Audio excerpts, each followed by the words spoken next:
Inner balance may just be the single most important life skill for this time in our history.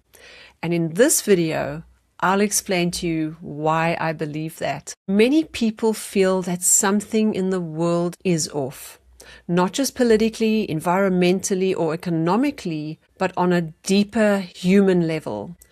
There's more stress, division, burnout, confusion, and emotional instability. Look around us. We're in a state of war in the world. Even with all our progress, many people feel less grounded, less connected, less safe, and less clear about how to live well. It isn't only external. What we see happening in the world may reflect something much deeper, a crisis of balance. Because the outer world is always shaped by some degree by the inner world. Our systems reflect our consciousness. The way we live reflects what we value. And right now, many of the systems around us reflect a very lopsided way of being human. For thousands of years, humanity has lived largely inside what we could call a masculine dominant paradigm. And I'm not talking about that in a gendered way. I'm referring to this as qualities of consciousness. Masculine energy in its healthy form gives us action, structure, logic, protection, discernment, and the ability to build. These are essential capabilities. We need them. But when the masculine becomes cut off from the feminine, it becomes distorted. Action loses wisdom. Power loses compassion. Achievement loses meaning. Control replaces relationship. And that is where the imbalance begins. So in the same way, feminine energy in its healthy form gives us inner guidance, awareness, receptivity, intuition, connection, empathy, meaning, and the ability to feel what is true for us on a deeper level. Now, when feminine energy is not mature, it too becomes distorted. It can become passive, emotionally overwhelmed, unclear, ungrounded, or unable to act effectively in the world. When I talk about feminine and masculine energy, I'm not talking about one side being good and the other bad. No, I'm talking about two essential dimensions of being human that can each exist in mature forms or immature forms. This is where my four-quadrant model comes in. I'd like to give you a taste of this model, and in the next video we'll explore it more. At a simple level, we could say there is immature feminine, immature masculine, mature feminine, and mature masculine. The term immature is not in any way meant to convey judgment.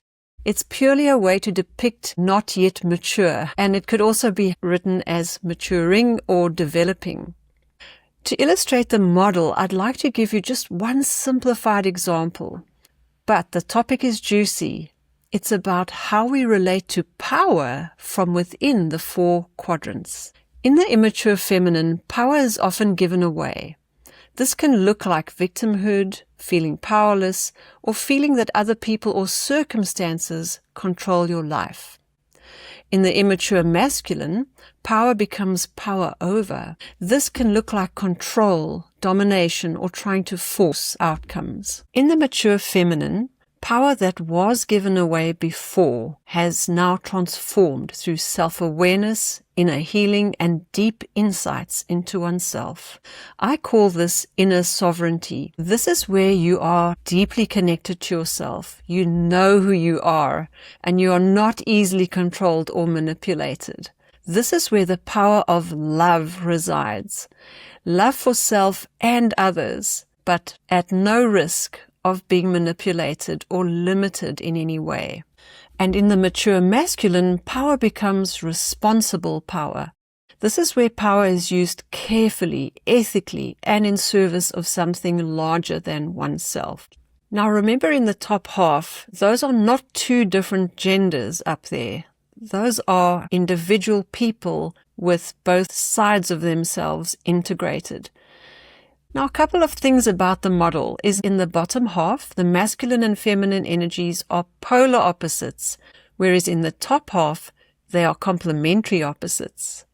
In the bottom half, we tend to be either or, whereas in the top half, we are both and. Some great examples of leaders that we all know who have embodied their inner sovereignty, but also have responsible power would be Nelson Mandela, Jacinda Ardern, and in more recent politics, Mark Carney. Another very important thing to understand is we're not fixed in one quadrant.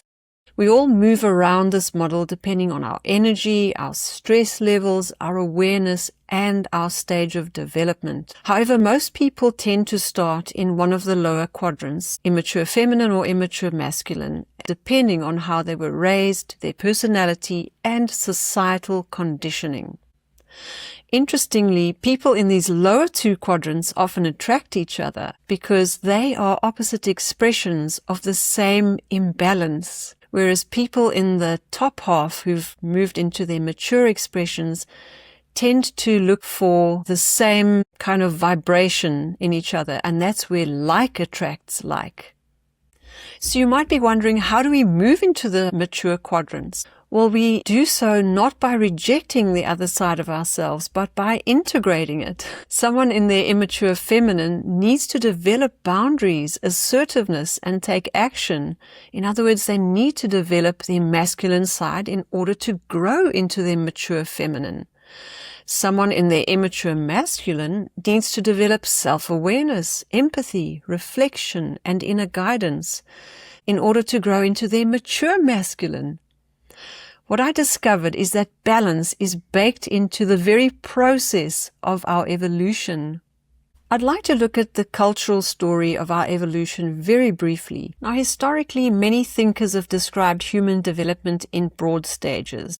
Ken Wilber, for example, speaks about pre-personal, personal, and transpersonal stages of consciousness development, or basically human evolution. Others have described similar movements from tribal and collective identity to the development of individual mind, and then toward a more integrated form of consciousness. If we look at our human history and cultural development, we can also see movements through these four quadrants. Many traditional societies were more collectivist, which is very much about belonging and togetherness, but often without individual power. Modern industrial societies moved strongly into the immature masculine, based on competition, hierarchy, productivity, power, and individual success. I believe that our next collective step is moving forward into the mature feminine, which is where you get to experience your own inner sovereignty, self-awareness, connection, and meaning. It is no small feat to develop the inner mature feminine. It's our own inner alchemy as we transform ourselves from the lead of our ego to the gold of our higher self. Once we develop that mature feminine, the masculine we've already developed can mature as well and become responsible power, ethical action, and implementation in service of a better life for all. That sounds good, doesn't it? That matters not only psychologically but collectively, because I believe humanity has already spent a long time developing our masculine consciousness. We are in the throes of moving beyond the immature masculine. I have to say that masculine phase brought us many gifts. It has brought us predominantly things like science, Western medicine, infrastructure, systems, analysis, and the development of individuality. Those things matter. They're not mistakes. They're wonderful, and they're steps in our journey. When masculine qualities are overvalued and feminine qualities undervalued, we end up with a world that prizes productivity over decency and fairness, speed over wisdom, control over connection, extraction over regeneration, and endless doing over inner clarity. That imbalance then scales outward It shows up in relationships, institutions, economics, politics, education, and technology. It shows up in the way many people feel internally, rushed, fragmented, exhausted, and disconnected. So when people say the world feels unwell, I think they are sensing something very real.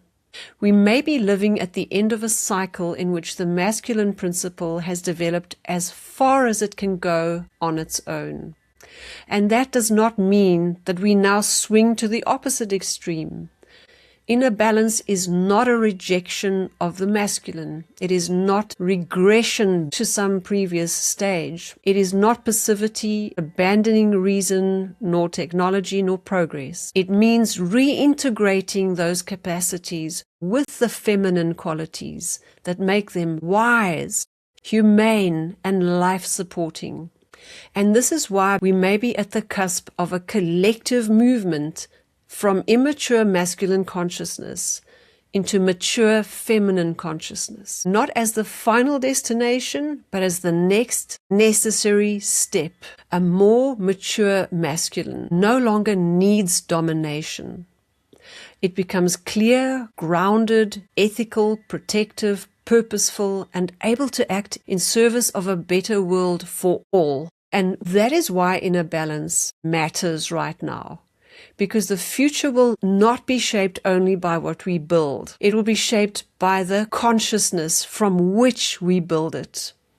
Even something like AI makes this obvious. If AI is shaped by the old consciousness, driven by control, profit, speed, competition, and disconnection, then it will amplify the old paradigm. But if it is shaped by balanced consciousness, it could help free humanity from survival mode living and support a more creative, humane, and meaningful future. So this question of inner balance is not abstract. It has real consequences. Humanity appears to be under pressure to grow. For me, inner balance is not just a wellness idea or a self-improvement project. It may be one of the most important adaptive capacities that we can develop at this time in our history, at this crucial junction, as we say goodbye to the old paradigm and are making way for the new paradigm. As the old structures begin to fall, as they already are, new structures will be built. And what are the guiding principles for those new structures? It is balance of the masculine and feminine principles of our consciousness. The way we meet the future depends not only on what happens out there, but on who we become in here. And that is something we can work with.